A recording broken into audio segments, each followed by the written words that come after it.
নমস্কাৰ বাতৰিলৈ স্বাগতম জনাইছো আৰু এই মুহূৰ্তৰ এক খবৰ গুৱাহাটী মহানগৰীৰ জয়নগৰৰ নৰ্মদা এনক্লেভত ঘটিছে এটা অঘটন পঞ্চম মহলাৰ পৰা জপিয়াই আত্মহনন অৰ্থাৎ চৰম পন্থা বাছি ললে এগৰাকী যুৱতীয়ে থিতাতে মৃত্যু ভৱানজোত কৰ নামৰ যুৱতীগৰাকীৰ আৰু ঘটনাস্থলীত দিছপুৰ আৰক্ষী উপস্থিত হৈছে দিছপুৰ আৰক্ষীয়ে বৰ্তমান তদন্ত আৰম্ভ কৰিছে এতিয়ালৈকে অৱশ্যে পোহৰলৈ অহা নাই যুৱতীগৰাকীয়ে কিয় চৰম পন্থা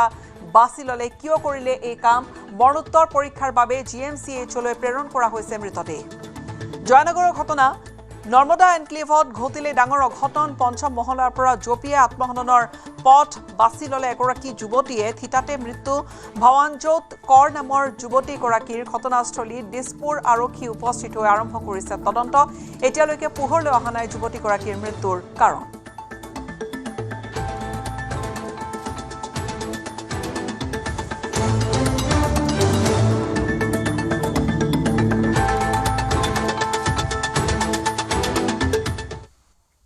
হাতীৰ আক্ৰমণত নিহত লোকৰ আত্মীয়ই লাভ কৰিব এতিয়াৰ পৰা 4 লাখৰ পৰিৱৰ্তে 6 লাখ টকা হাতীয়ে ধ্বংস কৰা খেতি পথাৰৰ বাবদো পাব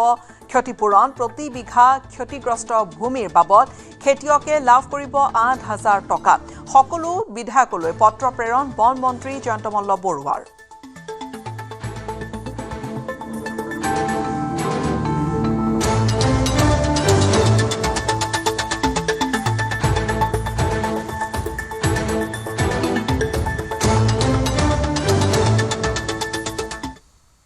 আৰু কাইলৈ বেংকসমূহৰ সৈতে মুখ্যমন্ত্ৰীৰ বৈঠক বন্যাৰ্তক সহায় সন্দৰ্ভত বৈঠকত হ'ব আলোচনা বন্যাৰ্তৰ ঋণৰ পৰৱৰ্তী কিস্তিসমূহক লৈ এই আলোচনা কৰা হ'ব কেইবাটাও বেংকৰ কৰ্তৃপক্ষৰ সৈতে আলোচনা হ'ব কেন্দ্ৰীয় বিত্তমন্ত্ৰীৰ পৰামৰ্শ মতে হ'ব এই আলোচনা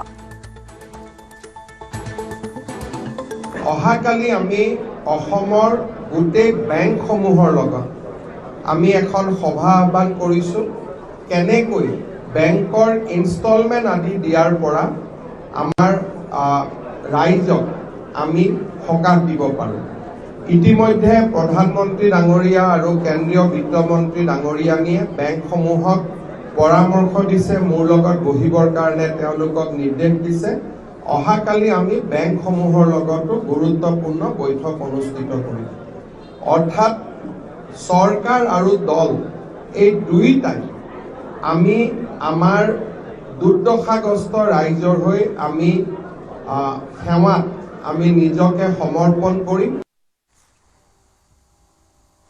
বান বিভীষিকা আজিও খেদি ফুৰে নাজিৰাৰ বিপ্লৱ গগৈ নামৰ যুৱকজনক নিজৰ কেঁচুৱাটিক বচাবলৈ গৈ বানত পিন্ধা সকলো হেৰুৱাই পেলাইছিল যুৱকজনে পিন্ধিবলৈ এটা পেণ্টো নাছিল আনকি যুৱকজনৰ দুটা দিন ভোকে লঘোণে পাৰ কৰিছিল সময় মাকে সাহায্য দিবলৈ যোৱা লোকৰ পৰা ৰাখি থৈছিল এটা স্কাৰ্ট আৰু সেই স্কাৰ্টটো পিন্ধি বান সাহায্য আনিবলৈ গৈছিল বিপ্লৱে ভয়াবহ বান পৰিস্থিতিৰ মাজত এটা দৃশ্যই মোক বৰকৈ কন্দুৱাইছিল আৰু সঁচা অৰ্থত মই মিছা কোৱা নাই মই কান্দিছিলোঁ সেই দৃশ্যটোৱে মোক কন্দুৱাইছিল আৰু মই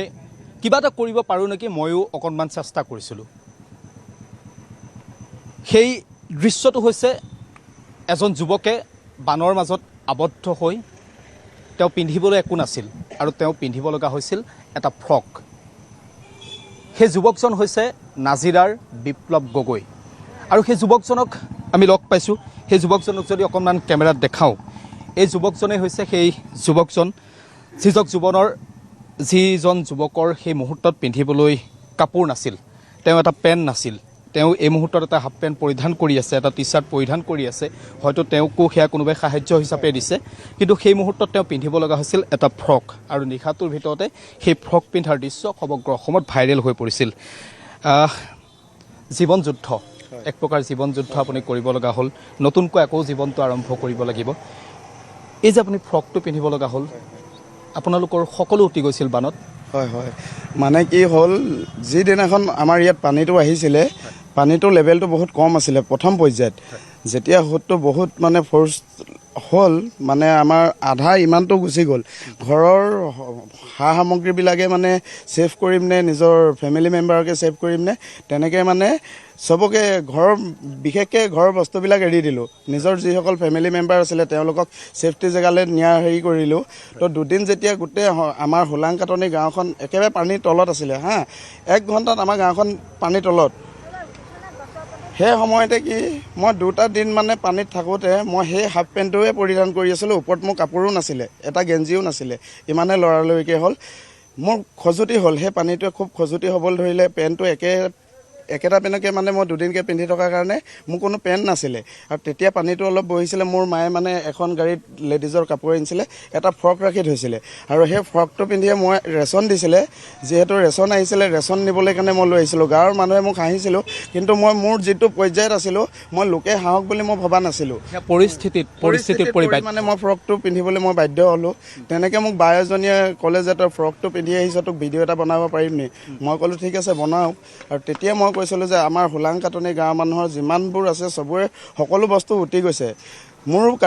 মানে পিন্ধিবলৈ কাপোৰ নাছিলে সেই হেতুকে মই ফ্ৰকটো পিন্ধিব লগা হ'ল আৰু ৰাইজে সেই মেছেজটো ইমানেই এটা ডাঙৰ মেছেজ কৰি দিলে ইমানে এটা যে বিয়পাই দিলে সেই বস্তুটোক মই অশেষ ধন্যবাদ দিছোঁ অসমৰ সকলো ৰাজ্য সকলো প্ৰান্তৰ মানুহে আহি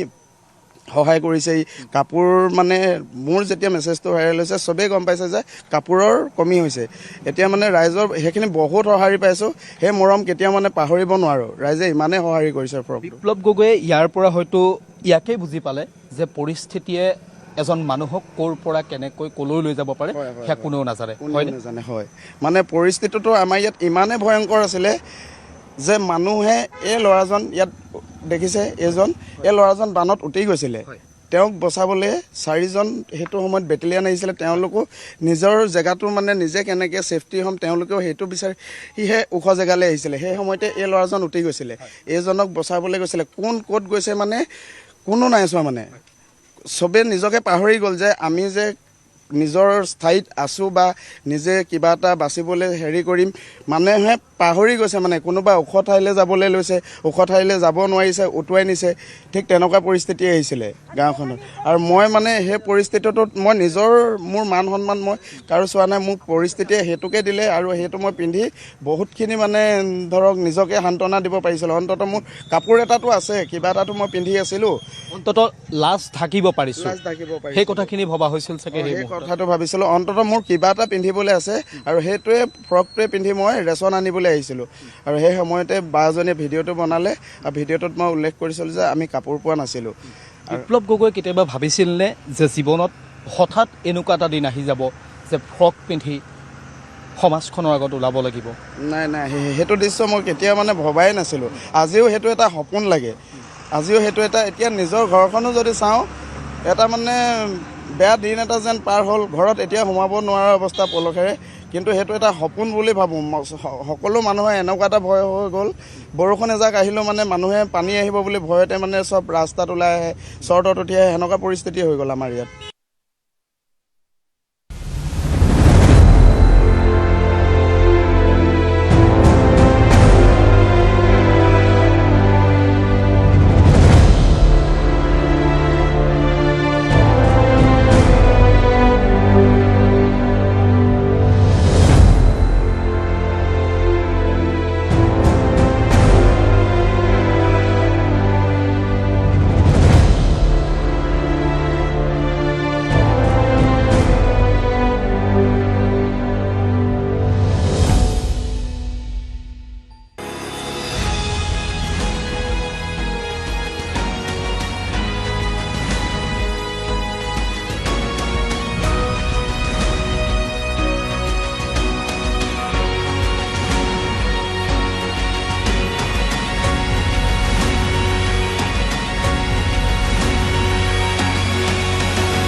উজনিৰ বানাক্ৰান্ত শিক্ষাৰ্থীক কিতাপ ক্ৰয়ৰ বাবে চৰকাৰে প্ৰদান কৰিব সাহায্য উচ্চতৰ মাধ্যমিক বৰ্ষৰ শিক্ষাৰ্থীক 1000 আৰু স্নাতক বৰ্ষৰ শিক্ষাৰ্থীক 3000 আৰু স্নাতকোত্তৰ শিক্ষাৰ্থীক 5000 টকাকৈ প্ৰদান কৰিব চৰকাৰে ফেচবুক লাইভ যোগে এইখিনি কথা ঘোষণা কৰিলে মুখ্যমন্ত্ৰী ডক্টৰ হিমন্ত বিশ্ব শৰ্মাই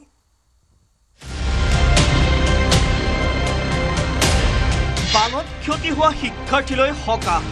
কিতাপ ক্ৰয়ৰ বাবে আৰ্থিক সাহায্য প্ৰদান কৰিব চৰকাৰে ফেচবুক লাইভ যোগে মঙলবাৰে ঘোষণা কৰিলে মুখ্যমন্ত্ৰী ডক্টৰ হিমন্ত বিশ্ব শৰ্মাই উচ্চতৰ মাধ্যমিকৰ শিক্ষাৰ্থীয়ে পাব 1000কৈ টকা স্নাতকৰ শিক্ষাৰ্থীয়ে পাব 3000 টকা আৰু স্নাতকোত্তৰত অধ্যয়ন কৰি থকা শিক্ষাৰ্থীয়ে পাব 5000কৈ টকা ল'ৰা ছোৱালী কিতাপ কাগজ ইউনিফৰ্ম আৰু বুক গ্ৰান্ট আমি দিয়াৰ চেষ্টা কৰিম চাৰ্টিফিকেট আদিও ডুপ্লিকেট কপিও বিনা মাচুলে পোৱাৰ আমি ব্যৱস্থা কৰি দিছো মুখ্যমন্ত্ৰীৰ ঘোষণাৰ পাছতে তৎপৰতাৰে কাম আৰম্ভ কৰিছে শিৱসাগৰৰ অভিভাৱক মন্ত্ৰী বিমল বৰাই সিভিয়াৰলি গাঁৱত তেনেকুৱা কিছুমান মানুহ জাষ্ট পানী সোমাইছে ওলাইছে একো নষ্ট হোৱা নাই আপোনালোকে যেতিয়া চাবলৈ যাব দেখিব মাৰ্কছত লিখি থৈ আহিলে যে এইটো মডাৰেটলি সোমাইছে বা পাৰ্চিয়েলি সোমাইছে সিভিয়াৰলি গাঁৱত এনেকে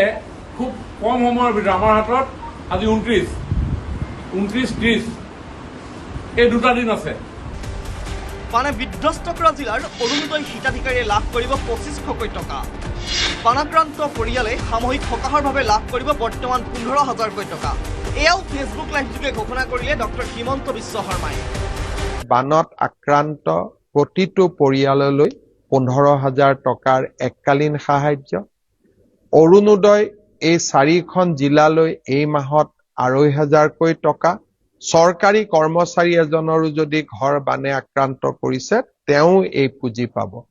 আশা অংগনবাদী মিড ডে মিলৰ ৱৰ্কাৰেও পাব বানত আক্ৰান্ত প্ৰতিগৰাকী ব্যক্তিকে আমি দিয়াৰ বাবে প্ৰচেষ্টা কৰিম 2500 টকা অৰুণোদয় হিতাধিকাৰীসকলে পাব মুখ্যমন্ত্ৰীৰ ঘোষণাৰ পাছত বান বিধ্বস্ত অঞ্চলত আৰম্ভ জৰীপ আগষ্টৰ প্ৰথম সপ্তাহৰ ভিতৰত 1 লাখ পৰিয়ালে লাভ কৰিব 15000কৈ টকা শিৱসাগৰত সংবাদমেল সম্বোধন কৰি জনালে মন্ত্ৰী বিমল বৰাই এই মুহূৰ্তত আমি চৰকাৰৰ তৰফৰ পৰা ৰাইজলৈ আগবঢ়োৱা সাহায্য আৰু ক্ষীপ্ৰ গতিৰে আগুৱাই লৈ যাবৰ কাৰণে আমাৰ প্ৰচেষ্টা অব্যাহত আছে কিছু সহায়ৰ হাত চৰকাৰৰ তৰফৰ পৰা আগবঢ়াব পৰা যায় তাৰ কাৰণে কেইবাটাও বক্তব্য মুখ্যমন্ত্ৰী ডাঙৰীয়াই ৰাখিছিলে ইতিমধ্যে আমি হাতে কামে আগবাঢ়িছোঁ বানত মৃত্যু হোৱা লোকৰ পৰিয়ালে লাভ কৰিব সৰ্বমুঠ 9 লাখ টকা বানত মৃত্যু হোৱা লোকৰ পৰিয়ালক মুখ্যমন্ত্ৰীৰ সাহায্য পুঁজিৰ পৰা 5 লাখ টকা দিয়াৰ কথা ঘোষণা কৰিলে ডক্টৰ হিমন্ত বিশ্ব শৰ্মাই বানত নিৰুদ্দিষ্ট ব্যক্তিৰ এমাহলৈ সন্ধান নাপালে লাভ কৰিব চৰকাৰী সাহায্য ৰাজহ চক্ৰ বিষয়ে এখন প্ৰমাণপত্ৰ দিলেই লাভ কৰিব এই সাহায্য বানে জুৰুলা কৰা জনতালৈ এনেদৰে ফেচবুক লাইভ যোগে সকাহৰ বাৰ্তা প্ৰেৰণ কৰিলে মুখ্যমন্ত্ৰী ডক্টৰ হিমন্ত বিশ্ব শৰ্মাই মুখ্যমন্ত্ৰীৰ সকলো ঘোষণা ক্ষীপ্ৰগতিত কাৰ্যকৰী কৰিবলৈ মন্ত্ৰী বিমল বৰাৰ নেতৃত্বত ব্যস্ত হৈ পৰিছে জিলাকেইখনৰ প্ৰশাসন শিৱসাগৰৰ পৰা Pradip Gogoi report News 18 Assam North east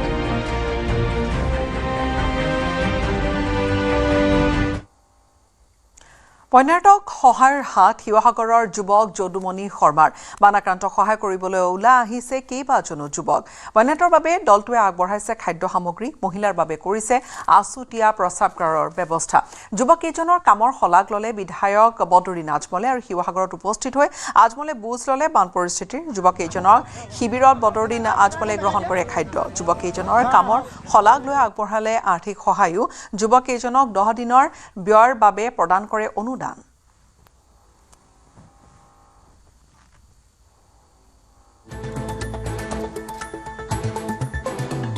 আমি কৰিছো 10 দিনৰ কাৰণে ভাবিছো 10 দিন মই দিম ধন্যবাদ 10 দিনৰ মই ধন্যবাদ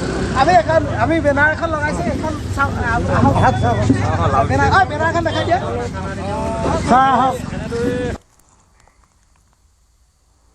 উজনিৰ বন্যাৰ্তক সহায় কৰাৰ বাবে আগবাঢ়ি আহিছে বলিউডৰ ইজনৰ পিছত সিজন তাৰকা অসমৰ বন্যাৰ্তক সহায়ৰ বাবে সামাজিক মাধ্যমত অভিযান চলাইছে আলিয়া ভাটে আৰু বন্যাৰ্তৰ কাষত থিয় দিছে ছুপাৰষ্টাৰ সলমান খান অসমৰ বানপীড়িতক সহায়ৰ বাবে আগবাঢ়ি আহিছে বলিউড #Circle of Hope লিখি ছ'চিয়েল মিডিয়াত আলিয়া ভাটৰ আহ্বান অসমত বজৰংগী ভাইজান সলমান খানৰ বিং হিউমেনৰ অভিযান এই সংকটপূৰ্ণ সময়ত অসমৰ লাখ লাখ বানপীড়িতৰ কাষত থিয় দিছে বলিউডৰ বহু কেইগৰাকী জনপ্ৰিয় অভিনেতা অভিনেত্ৰীয়ে বলিউডৰ তাৰকাসকলে কেৱল সামাজিক মাধ্যমৰ জৰিয়তেই নহয় বৰঞ্চ বহুকেইজন তাৰকাই বান বিধ্বস্ত অঞ্চলত আশ্ৰয় শিবিৰ আৰু বান সাহায্য সামগ্ৰী বিতৰণৰ বাবে নিজাববীয়াকৈ কামো আৰম্ভ কৰিছে অসমৰ বান আক্ৰান্তৰ কাষত ছুপাৰষ্টাৰ সলমান খান সলমান খানে তেওঁৰ বিং হিউমেন ফাউণ্ডেশ্যনৰ জৰিয়তে অসমৰ বানপীড়িতৰ বাবে এক বিশেষ সাহায্য অভিযান আৰম্ভ কৰিছে অসমৰ স্থানীয় অনুৰাগী গোটসমূহৰ সহায়ত শিৱসাগৰৰ দৰে বানাক্ৰান্ত অঞ্চলসমূহত খাদ্য সামগ্ৰী বিতৰণ কৰা হৈছে পৰৱৰ্তী পৰ্যায়ত ঔষধ খোৱা পানী আৰু অনাময় সামগ্ৰী যোগান ধৰাৰ পৰিকল্পনা কৰিছে ফাউণ্ডেশ্যনটোৱে ছ'চিয়েল মিডিয়াত আলিয়া ভাটৰ আৱেগিক পোষ্ট অসমবাসীৰ কাষত দেশবাসীক থিয় হ'বলৈ আহ্বান অভিনেত্ৰীগৰাকীৰ অসমৰ বান পৰিস্থিতিক হৃদয় বিদাৰক আখ্যা ভূমি পেডনেকাৰৰ মহাময়ী অভিনেত্ৰী ভূমি পেডনেকাৰে এটা ভিডিঅ' বাৰ্তাৰ জৰিয়তে অসমৰ পৰিস্থিতিক হৃদয় বিদাৰক বুলি অভিহিত কৰিছে তেওঁ BDRF Assam flood emergency relief কেম্পেইনৰ জৰিয়তে সাহায্য আগবঢ়াবলৈ আহ্বান জনাইছে ইয়াৰ উপৰিও গায়ক পাপন আদিল হুছেইন গুৰু ৰান্ধৱা ৰাশি খান্না আৰু আদা শৰ্মাৰ দৰে তাৰকাসকলেও নিজৰ অনুৰাগীসকলক অসমৰ বানপীড়িত ৰাইজক আৰ্থিক আৰু মানসিকভাৱে সহায় কৰিবলৈ ছ'চিয়েল মিডিয়াৰ জৰিয়তে অনুৰোধ জনোৱা দেখিবলৈ পোৱা হৈছে bureau' report News 18 Assam North East জলপ্ৰলয়ত বিধ্বস্ত 3 জিলাৰ এই বিধ্বস্ত ৰূপ দেখি হাহাকাৰ কৰিছে এতিয়া প্ৰতিজন অসমীয়াৰ হৃদয় অসমৰ প্ৰতিটো কোণৰ পৰা সাহায্যৰ টোপোলালৈ দৌৰি গৈছে বানপীড়িত এলেকালৈ বানাক্ৰান্তৰ এই দুৰ্যোগৰ সময়ত সমগ্ৰ অসমবাসীয়ে দেখুৱাইছে মানৱতা আৰু একতাৰ বল বানাক্ৰান্তক সামান্য সকাহ কঠিন সময়ত এষাৰি মাত মহা দুৰ্যোগৰ সময়ত যেন কোনেও ভোকত নাথাকে উদ্দেশ্য এক সুস্থ সামাজিক পৰিৱেশ গঢ়ি তোলা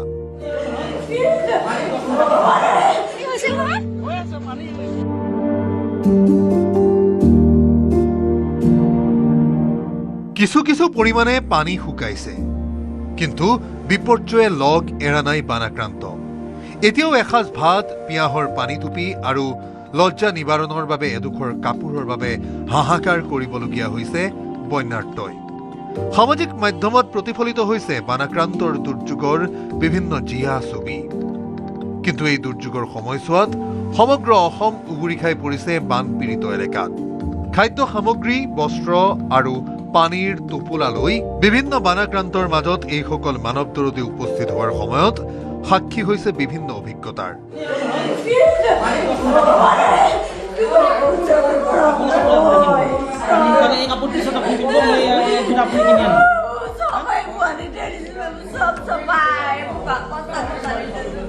বানাক্ৰান্ত ৰাইজৰ সহায়ৰ বাবে আগবাঢ়ি আহিছে ভাৰতীয় সেনা হেলিকপ্টাৰত আৰ্তজনক খাদ্য সামগ্ৰী পানী আৰু বস্ত্ৰ আনি যোগান ধৰিছে তাৰ উপৰিও বানাক্ৰান্ত এলেকাত স্বাস্থ্য শিবিৰৰো ব্যৱস্থা কৰিছে ভাৰতীয় সেনাই নাজিৰাত বানপীড়িত ৰাইজৰ কাষত অভিনেত্ৰী আইমী বৰুৱা বান বিধ্বস্ত অঞ্চল পৰিদৰ্শন কৰি বন্যাৰ্তৰ দুখ দুৰ্দশাৰ বুজ ল'লে অভিনেত্ৰীগৰাকীয়ে বানপীড়িত ৰাইজক সাহায্য প্ৰদান কৰিলে অভিনেত্ৰী আইমীয়ে শেহতীয়া পৰিস্থিতিক লৈ উদ্বিগ্ন হৈ পৰিছে আইমী বৰুৱা এই ঠাইবোৰত পানী শুকোৱাৰ বাবে দুৰ্গন্ধ হৈছে আৰু ঘৰবিলাকৰ ভিতৰত একদম পলহ পৰি নিজে কেইবাটাও ঘৰত সোমাইছো এগৰাকীটো বাইদেৱে কৈছে বাইদেউ ভিতৰলৈ নাহিব সাপো ওলাই আছে আমাৰ ইয়াতে বুলি পানী শুকোৱাৰ পাছত আপোন ঘৰখনলৈ উভতি গৈ কান্দোনত ভাঙি পৰিছে বানাক্ৰান্ত বোকা পলসে পুতি পেলোৱা ঘৰত অৱশিষ্ট বিচাৰি হাইৰাণ হৈছে বানাক্ৰান্ত যিয়ে যেনেকৈ পাৰে বোকাই পুতি পেলোৱা সামগ্ৰী এপদ এপদকৈ উদ্ধাৰ কৰিছে এইসকল দুৰ্ভগীয়া লোকৰ কাষত থিয় হৈ সামান্য হলেও সকাহ দিবলৈ চেষ্টা কৰিছে একাংশ যুৱকে একেৰাহে কেইবাদিনো সাহায্য বিতৰণৰ পাছত বানাক্ৰান্ত পৰিয়ালৰ ঘৰত বোকা পলহ চাফা কৰাত সহায় কৰিছে এইসকল যুৱকে একমাত্ৰ উদ্দেশ্য দুৰ্যোগৰ সময়ত মানুহৰ কাষত থিয় হোৱা আৰু এক সুস্থ সামাজিক পৰিৱেশ গঢ়ি তোলা এয়া শিৱসাগৰ জিলাৰ এটা বানাক্ৰান্ত এলেকাৰ দৃশ্য সাহায্যকাৰীৰ হাতত ধৰি কান্দোনত ভাগি পৰিল এইগৰাকী আইতা কালৰূপী বানে আইতাৰ ঘৰৰ সকলো সামগ্ৰী উটুৱাই দিলে কি বাছিলে একো নাবাছিলে বানত ক্ষতিগ্ৰস্ত কণ কণ শিক্ষাৰ্থীক বহী কলম আগবঢ়ালে আমগুৰি আৰক্ষী প্ৰশাসনে।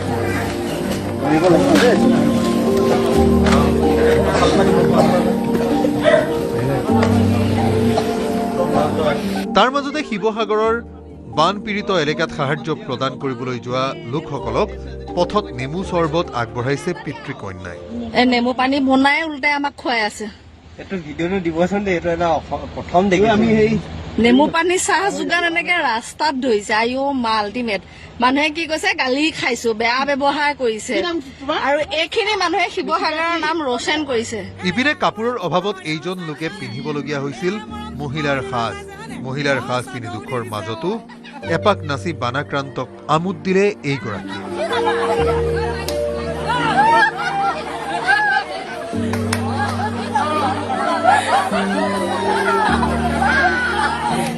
নাজিৰাৰ নেপালী খুঁটিৰ দৃশ্য। প্ৰলয়ংকৰী বানে উটুৱাই নিছিল হাজাৰ হাজাৰ লোকৰ ঘৰ দুৱাৰৰ লগতে দুচকীয়া চাৰিচকীয়া বাহনো। বান শুকোৱাৰ পাছত এতিয়া বোকা পানীত এনেকৈ পোত গৈ আছে বহু বাহন। তাৰ মাজতে দুজন যুৱকে এখন চাৰিচকীয়া বাহন এনেদৰেই উদ্ধাৰৰ চেষ্টা চলাইছে। ইফালে উজনিৰ 3 জিলালৈ ৰাজ্যিক বিজেপিয়ে আগবঢ়াব বান সাহায্য। দলীয় কাৰ্যকৰ্তাৰ পৰা সংগ্ৰহিত প্ৰায় 16 কোটি টকাৰ সা সামগ্ৰী দিব উজনি অসমৰ বান পীড়িতলৈ। বাজপেয়ী ভৱনত মুখ্যমন্ত্ৰী ডক্টৰ হিমন্ত বিশ্ব শৰ্মাই শুভাৰম্ভ কৰে বান সাহায্য যাত্ৰাৰ। 1,80,000 মেখেলা চাদৰ, 1,80,000 নতুন টি চাৰ্ট আৰু 1,50,000 আঁঠুৱা। বিজেপিৰ সমান্তৰালকৈ উজনি অসমৰ বান বিধ্বস্ত অঞ্চললৈ বান সাহায্যলৈ শিৱসাগৰ নাজিৰা অভিমুখে ৰাওনা অগপৰ দল। Bureau report, News 18 Assam North east.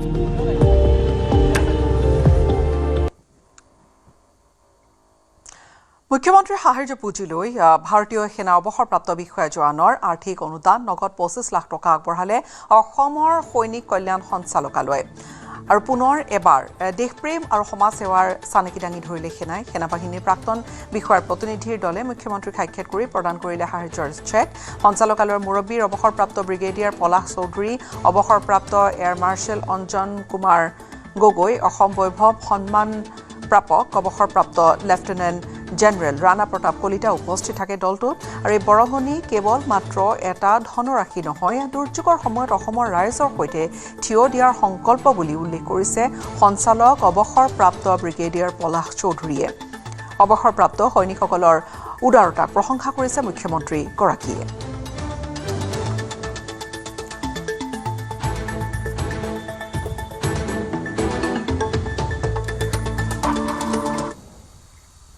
নাজিৰাৰ ভয়াৱহ বানৰ ৰিয়েল হিৰো বিনোদ হাজাম। 5 মিনিটত বিনোদে ৰক্ষা কৰিলে 40জন মানুহৰ প্ৰাণ। এখন দেৱাল ভাঙি উদ্ধাৰ কৰে লোকসকলক। ভয়াৱহ পৰিস্থিতিৰ বৰ্ণনা দি শুকাই কান্দি উঠিল বিনোদ। নাজিৰাৰ ভয়াৱহ বানৰ এগৰাকী ৰিয়েল হিৰো হৈছে বিনোদ হাজাম। দক্ষিণৰ চিনেমাত আপুনি দেখা পাইছে যে মূৰৰ ওপৰত পানী থাকে আৰু তাৰ পাছত এগৰাকী হিৰোই বহু বানাক্ৰান্তক বচায়। আৰু সেই ধৰণেই নাজিৰাৰ বিনোদ হাজামে এখন দেৱাল ভাঙি 40জনতকৈ অধিক লোকৰ জীৱন ৰক্ষা কৰিলে। সেই বিনোদ হাজামক আমি অসমৰ ৰাইজৰ ওচৰত, দেশবাসীৰ ওচৰত আমি চিনাকি কৰাই দিবই লাগিব। সেই বিনোদ হাজামৰ সাহসক আমি চেলুট জনাবই লাগিব। সেই বিনোদ হাজামক আমি আজি লগ পাইছোঁ। আপুনি বিনোদ হাজাম, মই প্ৰথমতে আপোনাক শুভেচ্ছা জনাইছোঁ, আপোনাক চেলুট জনাইছোঁ। আপুনি 40জনতকৈ অধিক লোকৰ জীৱন ৰক্ষা কৰিলে। ভাল লাগিছেনে আজি? ভাল লাগিছে, দুখ লাগিছে মোক। আৰু কি ক'ম, আপুনি কিয় কান্দিছে? দুখ লাগিছে মোক। আপুনি নাকান্দিব, আপুনি কান্দিলে কি হ'ব? আপুনি এই মানুহখিনিৰ জীৱন আপুনি ৰক্ষা কৰিলে। এই মানুহখিনিৰ বাবে আপুনি সাহস, এই অঞ্চলটোৰ বাবে। অঞ্চলটোৰ নাম কি আছিল আপোনাৰ? হোলাংকাথনি অঞ্চলটোৰ বাবে আপুনি সাহস, হয়নে বাইদেউ? সাহস হয়নে দাদা? এতিয়া আপুনি কান্দিলে কেনেকৈ হ'ব? নাপায় দাদা। আপুনি কান্দিলে নহ'ব। চাওঁ গামোচাখন দিয়ক। আপুনি কান্দিলে নহ'ব দাদা। আপুনি সাহস, মই কৈছোঁ আপুনি সাহস। আপোনাক মোৰ চেলুট। আপুনি মোক এতিয়া কওক, আপুনি কেনেকৈ ইমান মানুহৰ জীৱন ৰক্ষা কৰিলে? কি ক'ম আৰু মোৰ কেনেকৈ লগালগ পানীখিনি বাঢ়িলে আৰু মই গোটেইখিনিকৈ ওলা বুলি ক'লোঁ আৰু উলিয়াই মেলি গোটেইখিনি মই এই ৱাল ভাঙি পিনে উলিয়াইছোঁ আৰু কিমান মানুহ আছিলে নেপাওঁ বুলিয়ে ভাবিছিলোঁ নিজৰ গোটেই পৰিয়াল নিজৰে চব নিজৰ পৰিয়ালে কিমান মানুহ আছিলে প্ৰায় 40টামান আছিলে প্ৰায় 40টামান সেই মানুহখিনি আপুনি পানী অহাৰ লগে লগে আপুনি মানুহখিনিক আপুনি কি ক'লে কেনেকৈ মানুহখিনি ওলাই আহিলে এটা চিঞৰিছোঁ আৰু অকলে এটাই ওলা তহঁতি আৰু চবকে সৰু ডাঙৰ চোৱা নাই আৰু চবকে টানিছোঁ আৰু মই তাৰপিছত আপুনি এই ৱালখন কাষত থকা ৱালখন ভাঙি কাষৰ ৱালখন ভাঙিছোঁ মই ৱালখন কেনেকৈ ভাঙিলে এনেকৈ ঠেলা মাৰিছোঁ ভাঙি দিছে ঠেলা মাৰি তাৰপৰা ইহঁতৰ ইপিনে বাবাদাই বুলি কয় মোৰ আমাৰ ঘৰৰ ওচৰে মোৰ লগত এই মানুহখিনিক আপুনি বিল্ডিঙত তুলিছোঁ আৰু মই বিনোদ হাজামৰ সাহস এয়া মই এইকাৰণে বিনোদ হাজামক চেলুট দিছোঁ আৰু আজি বিনোদ হাজাম আমাৰ আগতো আৱেগিক হুক হুকাই কান্দিছে এই বিনোদ হাজামে আপুনি চাওক এই যিটো সন্মুখৰ অট্টালিকা এই অট্টালিকাটোলৈ সেই মানুহখিনিক লৈ আহিল তেওঁৰে পৰিয়ালৰ মানুহ তেওঁৰে সম্পৰ্কীয় মানুহ যদিহে বিনোদ হাজামে সেই 5 মিনিট সময়ৰ ভিতৰত যদি এই কামটো যদি কৰিব নোৱাৰিলে হ'লে সেই মানুহখিনিক যদিহে এই অট্টালিকাটোলৈ যদিহে লৈ আনিব নোৱাৰিলে হ'লে আজি তেন্তে এই হুলুং কাঠনিত আৰু 40টা প্ৰায় মৃতদেহ উদ্ধাৰ হ'লহেঁতেন হয়নে কথাখিনি দাদা আৰু 40টা মৃতদেহ উদ্ধাৰ হ'লহেঁতেন নে ইয়াত হয় বহুত যায় মই কৈছোঁ ন আমাৰ পৰিয়ালটোত উঠি গুচি যায় এই গাড়ী গৰু চাৰু একোৱে নাই চব গ'ল ধান গ'ল মোৰ গৰু গুচি গ'ল মই সেইবোৰ চিন্তা কৰা নাই আমাৰ পৰিয়ালখিনি বাচক মই সেইটো ভাবিলোঁ আপুনি নিজৰ জীৱনটোৰ কথাও চিন্তা কৰা নাছিল মই একোৱে কৰা নাই পাৰ কৰোঁতে আমাৰ ককাইদেউ আছিলে ভৰিত দুখ পাইছে এতিয়া মেডিকেলত পৰি আছে মোৰ যাবলৈ সময়ে পোৱা নাই ঘৰ বানতে ফুল সোমালে তেতিয়া মেডিকেল ভৰ্তি চুগাৰো আছে বহুত কষ্টত কৰি এতিয়া আপুনি নাকান্দিব আপুনি কান্দি আছে আপুনি কান্দি থাকিলে মোৰ বেয়া লাগিব আকৌ ময়ো কান্দিবগৈ লাগিব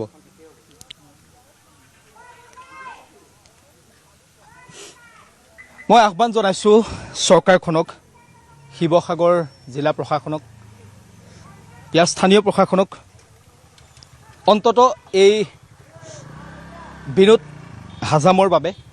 কিবা এটা প্ৰশাসনে বা চৰকাৰখনে ব্যৱস্থা কৰি দিব লাগে কাৰণ এই বিপদৰ সময়ত সঁচাৰ্থত এগৰাকী ৰিয়েল হিৰো হৈছে এই বিনোদ হাজাম আমি কোৱা নাই ইয়াৰ যিসমূহ মানুহ এই হুলং কাঠনিৰ যিসমূহ মানুহ সেই মানুহখিনিয়ে কৈছে প্ৰায় 40জন লোকৰ জীৱন ৰক্ষা কৰিছে আৰু সেই মানুহজন আজি আৱেগিক আমি তেওঁৰ সৈতে আৰু কথা পাতিব নোৱাৰোঁ কাৰণ তেওঁক আপুনি যেতিয়াই কথা সোধে তেতিয়াই তেওঁ চকু পানী ওলাই যায় সেই দিনটোৰ যিখন ভয়াৱহ ছবি সেই ভয়াৱহ ছবিখনলৈ তেওঁ মনত পৰি যায় গতিকে কি কৰিব মোক মনত পৰিলে চকু পানী পৰিছে আকৌ আহিব নি আমাৰ বছৰ সেইটো লাগে আমাক সেইটো এটা ভয়টো লাগি গৈছে ভয়টো লাগি আছে আমাক কি ক'ব আৰু বছৰ আহিব নি আমাক সেইটো লাগি আছে এতিয়া আমি ঘৰত সোমোৱাই নাই এতিয়া আমাৰ সেই দাদা ককাইদেউ বুলি কয় চটৰ ওপৰতে আমি এতিয়া এই তম্বু আছে তম্বু কৰি তাত আছোগৈ এতিয়া ঘৰত আমি সোমোৱাই নাই একোৱে সোমোৱা এই অঞ্চলটোৰ ৰাইজক বা নাজিৰাৰ ৰাইজক এটাই আশ্বাস লাগে চৰকাৰখনৰ পৰা বা দুৰ্যোগ ব্যৱস্থাপনা বিভাগটোৰ পৰা যাতে এনেকুৱা ধৰণৰ বান যাতে আৰু নহয় কাৰণ আমিও জানো যে এনেকুৱা ধৰণৰ বান একেবাৰেই নেচাৰেল নহয় যথেষ্ট বৰষুণ বা বিভিন্ন কাৰণত হঠাৎ এইবাৰ এই বান হ'ল গতিকে আমিও বিচাৰিম যাতে এনেকুৱা ধৰণৰ বান আৰু নহওক আৰু মৃত্যুৰ কিৰিলি এই উজনি অসমখনত আমাৰ এই আৱেগৰ নাজিৰাখনত আৰু যেন কেতিয়াও শুনিবলৈ আমি নাপাওঁ আৰু নাৰিকল গছৰ ওপৰত উঠি প্ৰাণ ৰক্ষা কৰিলে প্ৰাঞ্জল দত্তই 9 ঘণ্টা ধৰি প্ৰাঞ্জল দত্ত বহি থাকিল সেই নাৰিকল গছজোপাত 9 ঘণ্টাৰ পিছত উদ্ধাৰ কৰা হৈছিল উদ্ধাৰকাৰী দলে উদ্ধাৰ অভিযান চলাইছিল ঘটনাৰ সেই ভয়ানক ঘটনাখিনিৰ সময়খিনিৰ বিৱৰণ দি কান্দি উঠিছে নাজিৰাৰ প্ৰাঞ্জল দত্ত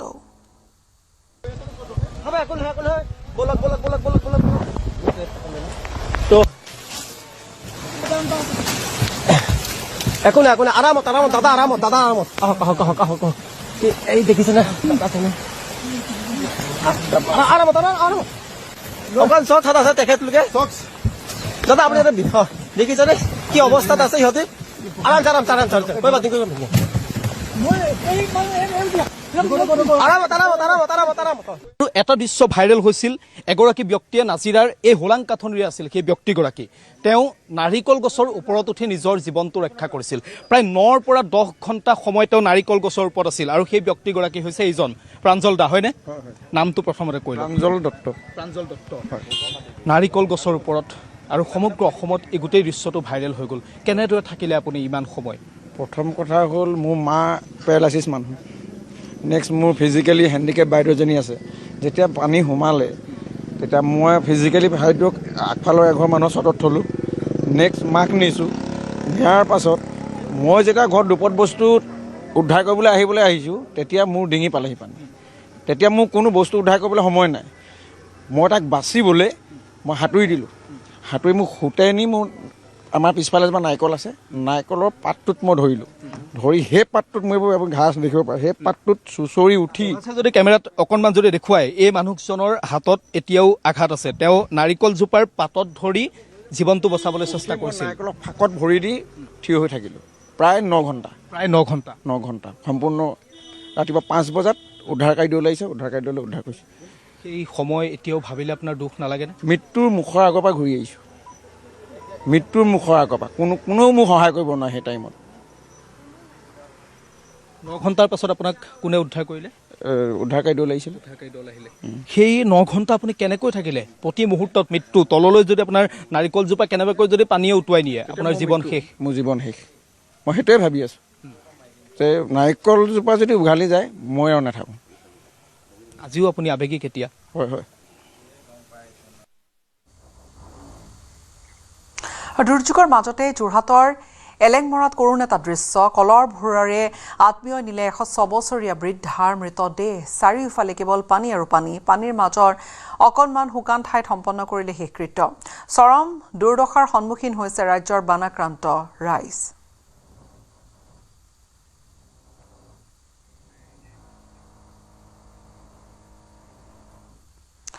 বান বিভীষিকাই আজিও খেদি ফুৰে নাজিৰাৰ বিপ্লৱ গগৈ নামৰ যুৱকজনক নিজৰ কেঁচুৱাটিক বচাবলৈ গৈ বানত পিন্ধা সকলো হেৰুৱাই পেলাইছিল যুৱকজনে আৰু পিন্ধিবলৈ এটা পেণ্টো আনকি নাছিল যুৱকজনৰ সৈতে 2 দিন ভোকে লঘোণে পাৰ কৰিছিল সময় আৰু মাকে সাহায্য দিবলৈ যোৱা লোকৰ পৰা ৰাখি থৈছিল এটা স্কাৰ্ট আৰু সেই স্কাৰ্টটো পিন্ধি বান সাহায্য আনিবলৈ গৈছিল বিপ্লৱে ভয়াৱহ বান পৰিস্থিতিৰ মাজত এটা দৃশ্যই মোক বৰকৈ কন্দুৱাইছিল আৰু সঁচা অৰ্থত মই মিছা কোৱা নাই মই কান্দিছিলোঁ সেই দৃশ্যটোৱে মোক কন্দুৱাইছিল আৰু মই কিবা এটা কৰিব পাৰোঁ নেকি ময়ো অকণমান চেষ্টা কৰিছিলোঁ সেই দৃশ্যটো হৈছে এজন যুৱকে বানৰ মাজত আবদ্ধ হৈ তেওঁ পিন্ধিবলৈ একো নাছিল আৰু তেওঁ পিন্ধিব লগা হৈছিল এটা ফ্ৰক সেই যুৱকজন হৈছে নাজিৰাৰ বিপ্লৱ গগৈ আৰু সেই যুৱকজনক আমি লগ পাইছোঁ সেই যুৱকজনক যদি অকণমান কেমেৰাত দেখাওঁ এই যুৱকজনেই হৈছে সেই যুৱকজন যিজন যুৱকৰ সেই মুহূৰ্তত পিন্ধিবলৈ কাপোৰ নাছিল তেওঁ এটা পেণ্ট নাছিল তেওঁ এই মুহূৰ্তত এটা হাফ পেণ্ট পৰিধান কৰি আছে এটা টি চাৰ্ট পৰিধান কৰি আছে হয়তো তেওঁকো সেয়া কোনোবাই সাহায্য হিচাপে দিছে কিন্তু সেই মুহূৰ্তত তেওঁ পিন্ধিব লগা হৈছিল এটা ফ্ৰক আৰু নিশাটোৰ ভিতৰতে সেই ফ্ৰক পিন্ধাৰ দৃশ্য সমগ্ৰ অসমত ভাইৰেল হৈ পৰিছিল জীৱন যুদ্ধ এক প্ৰকাৰ জীৱন যুদ্ধ আপুনি কৰিব লগা হ'ল নতুনকৈ আকৌ জীৱনটো আৰম্ভ কৰিব লাগিব এই যে আপুনি ফ্ৰকটো পিন্ধিব লগা হ'ল আপোনালোকৰ সকলো উটি গৈছিল বানত হয় মানে কি হ'ল যিদিনাখন আমাৰ ইয়াত পানীটো আহিছিলে পানীটো লেভেলটো বহুত কম আছিলে প্ৰথম পৰ্যায়ত যেতিয়া সোঁতটো বহুত মানে ফ'ৰ্চ হ'ল মানে আমাৰ আধা ইমানটো গুচি গ'ল ঘৰৰ সা সামগ্ৰীবিলাকে মানে ছেভ কৰিম নে নিজৰ ফেমিলি মেম্বাৰকে ছেভ কৰিম নে তেনেকৈ মানে চবকে বিশেষকৈ ঘৰৰ বস্তুবিলাক এৰি দিলোঁ নিজৰ যিসকল ফেমিলি মেম্বাৰ আছিলে তেওঁলোকক ছেফটি জেগালৈ নিয়াৰ হেৰি কৰিলোঁ তো 2 দিন যেতিয়া গোটেই আমাৰ হোলাং কাটনি গাঁওখন একেবাৰে পানীৰ তলত আছিলে 1 ঘণ্টাত আমাৰ গাঁওখন পানীৰ তলত সেই সময়তে কি মই 2টা দিন মানে পানীত থাকোঁতে মই সেই হাফ পেণ্টটোৱে পৰিধান কৰি আছিলোঁ ওপৰত মোৰ কাপোৰো নাছিলে এটা গেঞ্জিও নাছিলে ইমানে লৰালৰিকৈ হ'ল মোৰ খজুতি হ'ল সেই পানীটোৱে খুব খজুতি হ'বলৈ ধৰিলে পেণ্টটো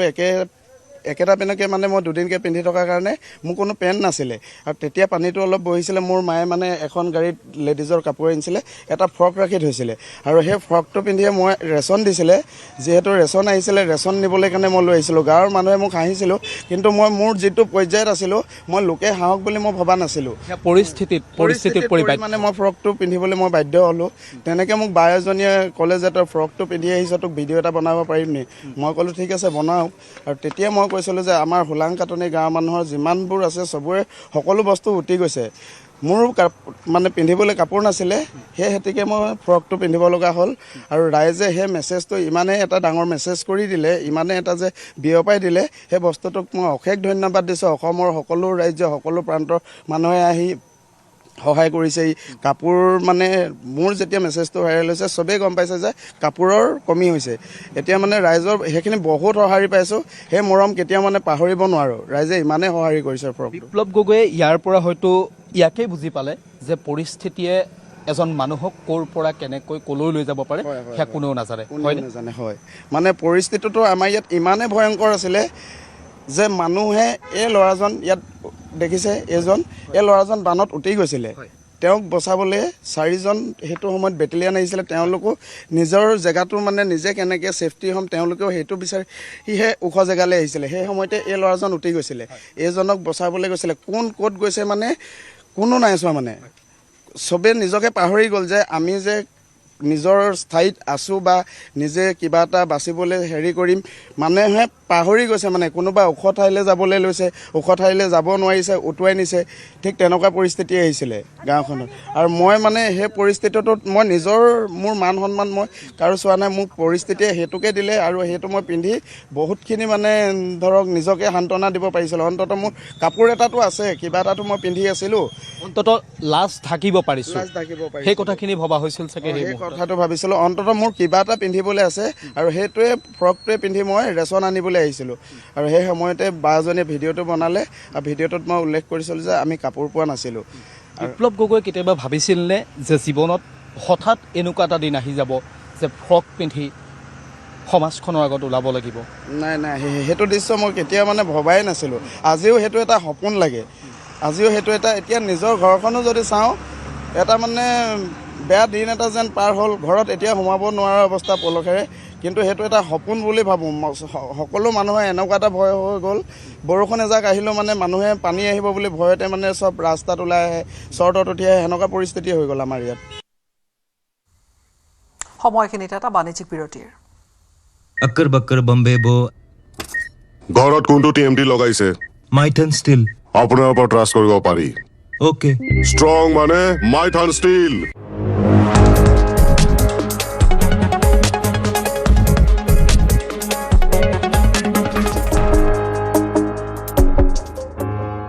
अक्कर बक्कर बम्बे बो ঘৰত কোনটো টিএমটি লগাইছে माइथन स्टील আপোনাৰ ওপৰত ট্ৰাষ্ট কৰিব পাৰি ओके ষ্ট্ৰং মানে মাইথান ষ্টীল অসমৰ বানপীড়িতক সহায়ৰ বাবে আগবাঢ়ি আহিছে বলিউড #Circle of Hope লিখি ছ'চিয়েল মিডিয়াত আলিয়া ভাটৰ আহ্বান অসমত বজৰংগী ভাইজান সলমান খানৰ বিং হিউমেনৰ অভিযান এই সংকটপূৰ্ণ সময়ত অসমৰ লাখ লাখ বানপীড়িতৰ কাষত থিয় দিছে বলিউডৰ বহুকেইগৰাকী জনপ্ৰিয় অভিনেতা অভিনেত্ৰীয়ে বলিউডৰ তাৰকাসকলে কেৱল সামাজিক মাধ্যমৰ জৰিয়তে নহয় বৰঞ্চ বহুকেইজন তাৰকাই বান বিধ্বস্ত অঞ্চলত আশ্ৰয় শিবিৰ আৰু বান সাহায্য সামগ্ৰী বিতৰণৰ বাবে নিজাববীয়াকৈ কামো আৰম্ভ কৰিছে অসমৰ বান আক্ৰান্তৰ কাষত ছুপাৰষ্টাৰ সলমান খান সলমান খানে তেওঁৰ বিং হিউমেন ফাউণ্ডেশ্যনৰ জৰিয়তে অসমৰ বানপীড়িতৰ বাবে এক বিশেষ সাহায্য অভিযান আৰম্ভ কৰিছে অসমৰ স্থানীয় অনুৰাগী গোটসমূহৰ সহায়ত শিৱসাগৰৰ দৰে বানাক্ৰান্ত অঞ্চলসমূহত খাদ্য সামগ্ৰী বিতৰণ কৰা হৈছে পৰৱৰ্তী পৰ্যায়ত ঔষধ খোৱাপানী আৰু অনাময় সামগ্ৰী যোগান ধৰাৰ পৰিকল্পনা কৰিছে ফাউণ্ডেশ্যনটোৱে ছ'চিয়েল মিডিয়াত আলিয়া ভাটৰ আৱেগিক পোষ্ট অসমবাসীৰ কাষত দেশবাসীক থিয় হ'বলৈ আহ্বান অভিনেত্ৰীগৰাকীৰ অসমৰ বান পৰিস্থিতিক হৃদয় বিদাৰক আখ্যা ভূমি পেডনেকাৰৰ মহাময়ী অভিনেত্ৰী ভূমি পেডনেকাৰে এটা ভিডিঅ' বাৰ্তাৰ জৰিয়তে অসমৰ পৰিস্থিতিক হৃদয় বিদাৰক বুলি অভিহিত কৰিছে তেওঁ BDRF Assam flood emergency relief কেম্পেইনৰ জৰিয়তে সাহায্য আগবঢ়াবলৈ আহ্বান জনাইছে। ইয়াৰ উপৰিও গায়ক পাপন, আদিল হুছেইন, গুৰু ৰান্ধৱা, ৰাশি খান্না আৰু আদা শৰ্মাৰ দৰে তাৰকাসকলেও নিজৰ অনুৰাগীসকলক অসমৰ বানপীড়িত ৰাইজক আৰ্থিক আৰু মানসিকভাৱে সহায় কৰিবলৈ ছ'চিয়েল মিডিয়াৰ জৰিয়তে অনুৰোধ জনোৱা দেখিবলৈ পোৱা হৈছে। Bureau' report, News 18 Assam North east.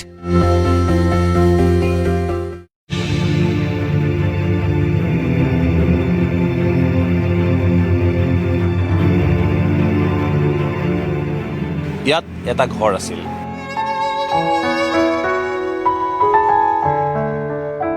হেঁপাহৰ ঘৰটো 19 জুলাইৰ বিধ্বংসী বানে উটুৱাই লৈ গ'ল।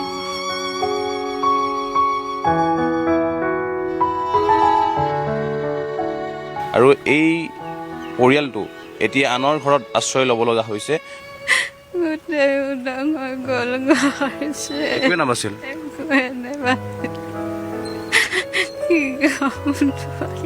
প্ৰকাশ কৰিব নোৱাৰোঁ তাৰমানে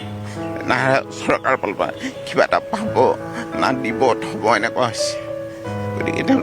বাচ্ছাটো লৈ অলপ সাহাৰ্য দিলে ভাল হয় ঘৰটো।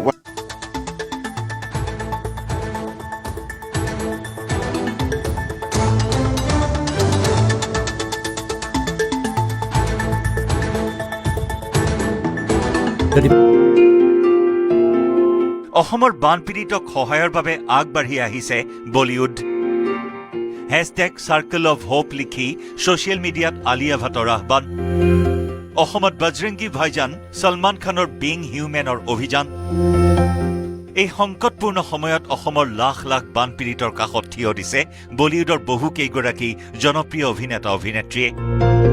বলিউডৰ তাৰকাসকলে কেৱল সামাজিক মাধ্যমৰ জৰিয়তে নহয়, বৰঞ্চ বহুকেইজন তাৰকাই বান বিধ্বস্ত অঞ্চলত আশ্ৰয় শিবিৰ আৰু বান সাহায্য সামগ্ৰী বিতৰণৰ বাবে নিজাববীয়াকৈ কামো আৰম্ভ কৰিছে। অসমৰ বান আক্ৰান্তৰ কাষত ছুপাৰষ্টাৰ ছলমান খান। ছলমান খানে তেওঁৰ বিং হিউমেন ফাউণ্ডেশ্যনৰ জৰিয়তে অসমৰ বানপীড়িতৰ বাবে এক বিশেষ সাহায্য অভিযান আৰম্ভ কৰিছে। অসমৰ স্থানীয় অনুৰাগী গোটসমূহৰ সহায়ত শিৱসাগৰৰ দৰে বানাক্ৰান্ত অঞ্চলসমূহত খাদ্য সামগ্ৰী বিতৰণ কৰা হৈছে। পৰৱৰ্তী পৰ্যায়ত ঔষধ, খোৱাপানী আৰু অনাময় সামগ্ৰী যোগান ধৰাৰ পৰিকল্পনা কৰিছে ফাউণ্ডেশ্যনটোৱে। ছ'চিয়েল মিডিয়াত আলিয়া ভাটৰ আৱেগিক পোষ্ট। অসমবাসীৰ কাষত দেশবাসীক থিয় হ'বলৈ আহ্বান অভিনেত্ৰীগৰাকীৰ।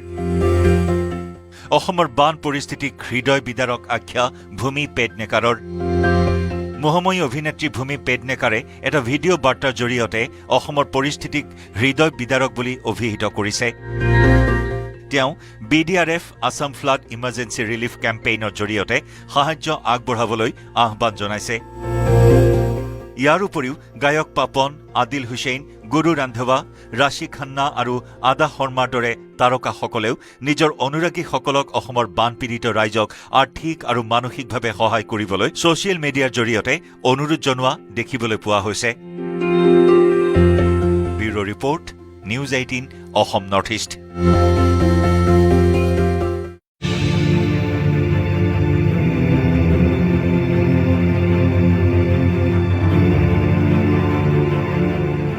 ইয়াত এটা ঘৰ আছিল।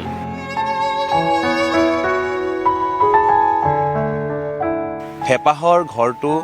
19 জুলাইৰ বিধ্বংসী বানে উটুৱাই লৈ গ'ল।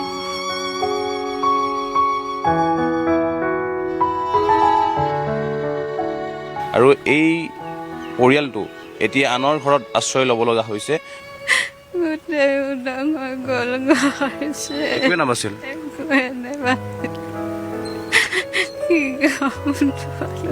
প্ৰকাশ কৰিব নোৱাৰোঁ তাৰমানে না চৰকাৰ ফালৰ পৰা কিবা এটা পাব না দিব থ'ব এনেকুৱা হৈছে। গতিকে তেওঁ বাচ্ছাটো লৈ অলপ সাহাৰ্য দিলে ভাল হয় ঘৰটো বনাই দিলে বেছি ভাল। নিজে পিন্ধি থকা কাপোৰযোৰ বাচিলে, তাৰ বাহিৰে একো বস্তুৱে বাচি নাথাকিল। আৰু মাত্ৰ 20 দিনৰ পূৰ্বে তেওঁলোকৰ এটি সন্তান জন্ম হৈছিল। আৰু সেই যি অবৰ্ণনীয় পৰিৱেশ, আচলতে এক ভয়াৱহ পৰিস্থিতি।